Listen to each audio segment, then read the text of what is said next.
এই যে এনাকে এখন দুধ বিস্কুট খেতে দিয়েছি, ওই যে ওকেও নিয়ে খাওয়াচ্ছে। রাতে নিয়ে আবার ঘুমিয়েও থাকে ওকে নিয়ে, রাতে ওকে নিয়েই শোয়।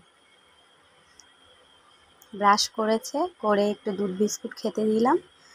আর আজকে অনেক ভোরবেলা উঠেছে, তাই তো 5:30টায় উঠেছে। তারপর ওর বাবা যখন যায়, মানে 5:30 ওঠার পরে আমি বললাম একটু শুয়েছিল, ঘুমায়নি, তারপর আবার উঠে গেছে।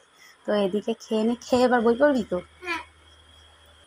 আর এদিকে আমি পুরো ঘরটার সব গুছিয়ে নিয়েছি, ঘর ঝাড় দিয়ে ঘর মুছা সব হয়ে গেছে। খালি এবারে যেদিকে রান্না বান্নার পরে বাসনটাও মেজে নিয়েছি। আর আজকে রান্না করেছি, এখানে তো আছে ভাত, আর করেছি এই যে কাঁকরোল ভেজেছি। কাঁকরোলগুলো আমার বর নিয়ে এসেছে, যার থেকে নিয়ে এসেছে পুরো ছোট ছোট কাঁকরোল, আর হলুদ হয়ে গেছে। বলেছে হলুদ হয়েছে বাইরে, কিন্তু ভেতরে হয়নি। ও তো বুঝতে পারিনি নিয়ে এসেছে। তো কাঁকরোলগুলোকেই ভেজেছি, ভীষণ দানা হয়ে গেছিলো ভেতরে, আর পুরো পেকে গেছিলো, এই জন্য এরকম করে ভেজেছি।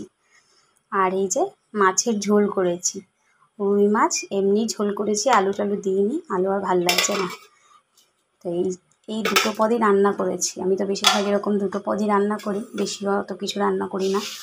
আর এখানে তো রুটি করেছি, সকালে কয়েকটা রুটি করতে হয়, 4-5টা মতন রুটি করেছি। আমার বর খেয়ে গেছে, আর 2-3টা আছে, ছেলে আর আমি খাবো। কিন্তু আজকে রুটি খাবো কিনা জানি না।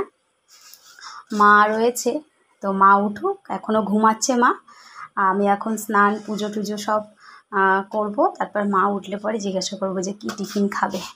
আর আমরা সকালে চা খেয়েছি, এই যে একটু চা রাখা আছে, এটা মা উঠলে গরম করে দেবো। আমরা চিনি কম খাই, মা একটু চিনি বেশি খায়, তো একটু চিনি দিয়ে করে গরম করে দেবো।